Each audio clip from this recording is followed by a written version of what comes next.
ಇಂದೇ ಡೌನ್ಲೋಡ್ ಮಾಡಿ ಮತ್ತು ನಿಮ್ಮ ನೆಚ್ಚಿನ ಶೋಗಳನ್ನು ಆನಂದಿಸಿ. ಹರೀಶ್, ನಿಮ್ಮಿಬ್ಬರಿಗೂ ತಲೆಯಲ್ಲಿ ಬುದ್ಧಿ ಇಲ್ವಾ? ಮನೆ ಹತ್ರ ಹೋಗಿ ಅಮ್ಮನ ಹತ್ರ ಜಗಳ ಮಾಡ್ಕೊಂಡು ಬಂದ್ರಂತೆ. ಇಷ್ಟ ದಿನ ಅಪ್ಪನ ಜೊತೆ ಜಗಳ ಮಾಡಿದ್ದಾಯ್ತು, ಈಗ ಅಮ್ಮನೂ ಗೋಳಾಯ್ಕೋತಾ ಇದ್ದೀರಾ? ಮೊದಲೇ ಅಮ್ಮನಿಗೆ ಹುಷಾರಿಲ್ಲ, ಅವ್ರಿಗೆ ಟೆನ್ಷನ್ ಕೊಡಬಾರ್ದು ಅಂತ ಗೊತ್ತಿಲ್ವಾ ನಿಮ್ಗಳಿಗೆ? ಹೌದು, ನಾವು ಅವ್ರಿಗೆ ಟೆನ್ಷನ್ ಕೊಡಬಾರ್ದು, ಅವ್ರು ಮಾತ್ರ ನಮ್ಗೆ ಟೆನ್ಷನ್ ಕೊಡ್ತಾನೆ ಇರಬೇಕು ಅಲ್ವಾ? ಅದು ಹಾಗಲ್ಲ ಹರೀಶ್. ಅಪ್ಪ ಅಮ್ಮನಿಗೆ ವಯಸ್ಸಾಗಿದೆ, ಪಾಪ ಅವ್ರು ಎಷ್ಟು ಅಂತ ಕಷ್ಟಪಡ್ತಾರೆ ಹೇಳು. ನೀನು ಅಮ್ಮನ ಹತ್ರ ಮಾತಾಡೋದ್ ಬದಲು ಅಪ್ಪನ ಕಾಲಿಗೆ ಬಿದ್ದು ಕ್ಷಮೆ ಕೇಳಿದಿದ್ರೆ ಅವ್ರ ಕೇಸ್ ವಾಪಸ್ ತಗೋತಿದ್ರು. ಅವ್ರೇನು ಹೊರಗಿನವ್ರಾ? ಅವ್ರ ಹತ್ರ ಕ್ಷಮೆ ಕೇಳೋದ್ರಲ್ಲಿ ಏನು ಅವಮಾನ ಇದೆ?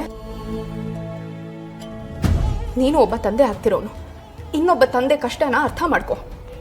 ಅಕ್ಕ, ನಾನು ತಂದೆ ಆಗ್ತಾ ಇದ್ದೀನಿ ಹೌದು, ಆದರೆ ಅವ್ರ ಥರ ಸ್ವಂತ ಮಕ್ಕಳಿಗೆ ದುಡ್ಡು ಖರ್ಚು ಮಾಡಿ ವಾಪಸ್ ಕೊಡಿ ಅಂತ ಕೇಸ್ ಹಾಕೋ ಥರ ಅಪ್ಪ ಅಂತೂ ಆಗಲ್ಲ ನಾನು. ನೋಡಕ್ಕ, ನನಗಿಂತ ವಯಸ್ಸಲ್ಲಿ ನೀನು ದೊಡ್ಡವಳು, ಅದಕ್ಕೆ ಸುಮ್ಮನೆ ಇದ್ದೀನಿ. ದೂರದಿಂದ ನಿಂತ್ಕೊಂಡು ನೋಡೋರಿಗೆ ನಾವೊಂದು ಹೊಸ್ತಿರೋದೇನು ಗೊತ್ತಾಗುತ್ತೆ ಹೇಳು? ನೀನು ಸುಮ್ಮನೆ ಇದ್ಬಿಡು ಪ್ಲೀಸ್. ಹರೀಶ್, ನಾನು ಇಷ್ಟು ಹೇಳಿದ್ರು ನಿನಗೆ ನಿನ್ನ ಹಠಾನೇ ಮುಖ್ಯ ಅಲ್ವಾ? ಅಕ್ಕ ಪ್ಲೀಸ್, ನಿನಗೆ ಗೊತ್ತಿಲ್ಲ ಚಿಕ್ಕ ವಯಸ್ಸಿಂದ ನನ್ನನ್ನು ಎಷ್ಟು ಕಡೆಗಣಿಸಿದಾರಪ್ಪ ಅಂತ. ಹೆಣ್ಮಕ್ಳು ಮಾತ್ರ ಚೆನ್ನಾಗಿ ನೋಡ್ಕೊಂಡಿದ್ದಾರೆ, ನೀನೇ ನೋಡಿದ್ಯಲ್ಲ. ಅದೇನಾಗುತ್ತೋ ನೋಡ್ಕೊಳ್ಳೋಣ, ಕೋರ್ಟೇ ಡಿಸೈಡ್ ಮಾಡಲಿ. ಬಾಬಾ, ಮನೆ ವಿಷಯ ಕೋರ್ಟ್ ತನಕ ಹೋಗೋದು ಏನು ಚಂದ ಹೇಳಿ? ಅಲ್ಲ, ನೀವಿಬ್ರು ಮಾವನ ಮುಂದೆ ಕೂತು ಮಾತಾಡಿ ಒಂದು ತೀರ್ಮಾನಕ್ಕೆ ಬನ್ನಿ, ಎಲ್ಲ ಸರಿ ಇರ್ತದೆ. ಇಲ್ಲ ಗೌಡ್ರೆ, ನಾವು ಅವ್ರ ವಿರುದ್ಧ ಕೋರ್ಟ್ಗೆ ಹೋಗಿರೋದಲ್ಲ, ಅವರು ನಮ್ಮ ವಿರುದ್ಧ ಕೋರ್ಟ್ಗೆ ಹೋಗಿರೋದು. ಅದೇನು ಮಾಡ್ತಾರೋ ಮಾಡಲಿ, ಅದು ಹೇಗೆ ಕೇಸ್ ಗೆಲ್ತಾರೋ ನಾವು ನೋಡೇ ಬಿಡ್ತೀವಿ. ಬಾವ,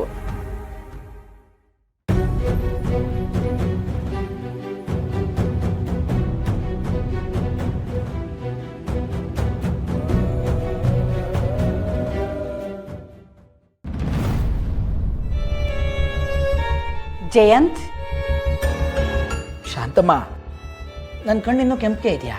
ಅಯ್ಯೋ, ಕಣ್ಣಿಗೇನಪ್ಪ ಮಾಡ್ಕೊಂಡೆ? ಶಾಂತಮ್ಮ, ಇವತ್ತು ಬೆಳಗ್ಗೆ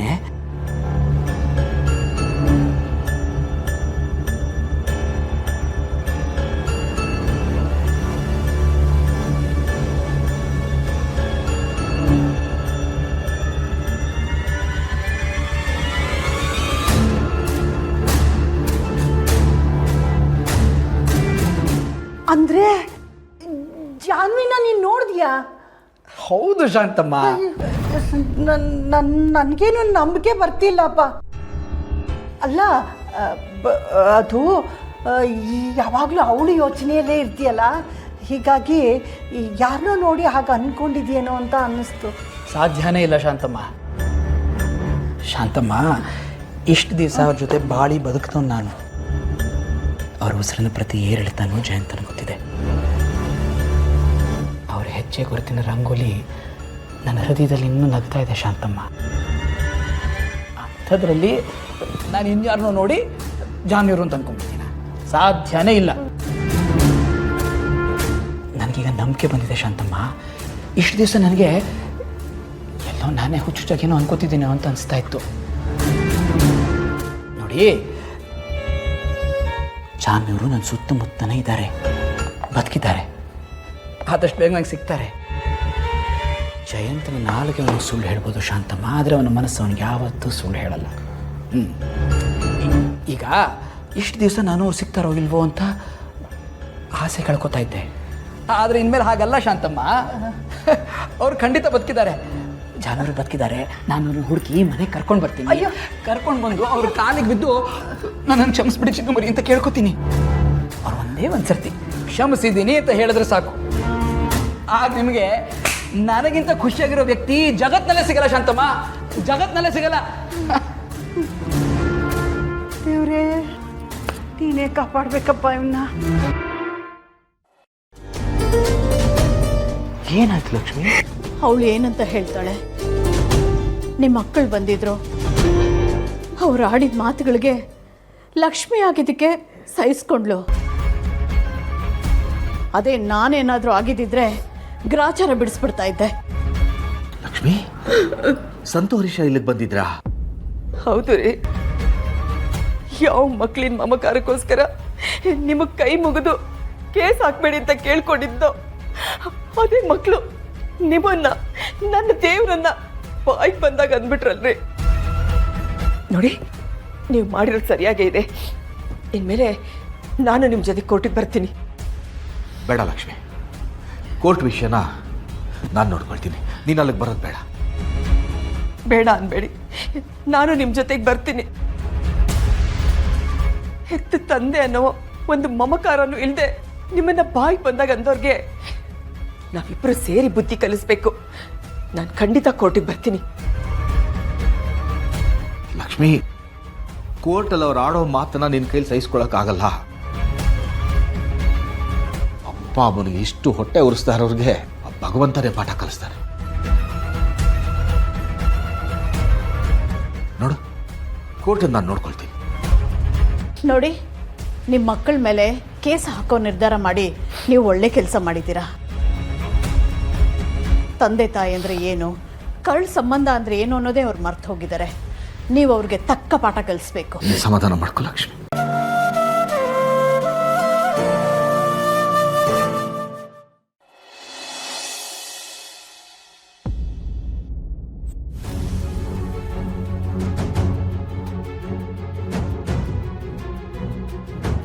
ಚಂದನ, ಒಂದು ಲೋಟ ನೀರು ತಗೋ ಮಾಮ.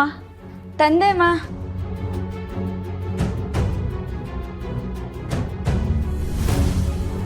ತಗೊಳ್ಳಿ. ಆಯಾಸ ಆಯ್ತಮ್ಮ? ಆಯಾಸಕ್ಕಿಂತ ಮನ್ಸಿಗೆ ತುಂಬ ಬೇಜಾರಾಯ್ತಮ್ಮ. ನೀನು ಯಾವಾಗ ಬಂದೆ? ನಾನು ಆಗಲೇ ಬಂದೆ ಅಮ್ಮ. ನೀವು ಬರೋ ತಡ ಆಗ್ಬೋದೇನೋ ಅಂತ ನಾನು ಆಗಲೇ ಹೊರಟ್ಬಿಟ್ಟೆ. ಒಳ್ಳೆ ಕೆಲಸ ಮಾಡಿದೆ. ಯಾಕಮ್ಮ ಒಂಥರ ಇದ್ದೀರಾ? ಏನಾಯಿತು? ಏನಂತ ಹೇಳಮ್ಮ. ಹಾಂ, ನೀನು ಅವ್ರ ಮನೆಗೆ ಬರ್ದೇ ಇದ್ದಿದ್ದು ಒಳ್ಳೇದಾಯ್ತು ನೋಡು. ಯಾಕಮ್ಮ, ಅಂಥದ್ದು ಏನಾಯಿತು? ಏನಂತ ಹೇಳಿ, ಅವಳಲ್ಲಿ ಚೆನ್ನಾಗಿರ್ತಾಳೆ ಹಾಗೆ ಹೇಗೆ ಅಂತ ನಾನು ಏನೇನೋ ಕಲ್ಪನೆ ಮಾಡ್ಕೊಂಡಿದ್ದೆ. ಆದರೆ ಅಲ್ಲಿ ಹೋಗಿ ನೋಡಿದ ಮೇಲೆ ಗೊತ್ತಾಯಿತು, ಪಾಪ ಅವಳಿಗೆ ಆ ಮನೇಲಿ ನೆಮ್ಮದಿನೇ ಇಲ್ಲಮ್ಮ. ಅಂದರೆ ಏನಾದರೂ ಸಮಸ್ಯೆನಾ? ಚಂದನ, ಜೀವನ ಅನ್ನೋದು ಸಮಸ್ಯೆ ಅಲ್ಲಮ್ಮ. ಜೀವನದಲ್ಲಿ ನಮ್ಮ ಜೊತೆ ಇರ್ತಾರಲ್ಲ, ಅದೇ ನಮ್ಮವರು ಅಂತ, ಅವರಿಂದನೇ ಸಮಸ್ಯೆ ಇಲ್ಲ. ಪಾಪ ಅವಳಿಗೆ ಅವಳ ಮಕ್ಕಳಿಂದನೇ ನೆಮ್ಮದಿ ಇಲ್ಲ. ಯಾವ ತಂದೆ ತಾಯಿಗೂ ಅಂಥ ಮಕ್ಕಳು ಹುಟ್ಟಬಾರ್ದು. ಪಾಪ ಇವರು ಯಾರೋ ನಮ್ಮ ಅಪ್ಪ ಅಮ್ಮನ ಥರನೇ ಅನ್ಸುತ್ತೆ. ಅವ್ರ ಮಕ್ಕಳಿಂದನೇ ತೊಂದರೆ ಅನುಭವಿಸ್ತಾ ಇದ್ದಾರೆ.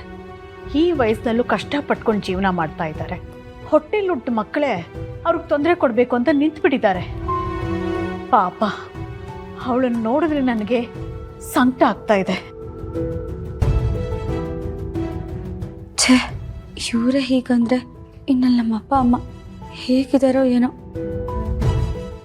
ಲಕ್ಷ್ಮೀ ನಿವಾಸ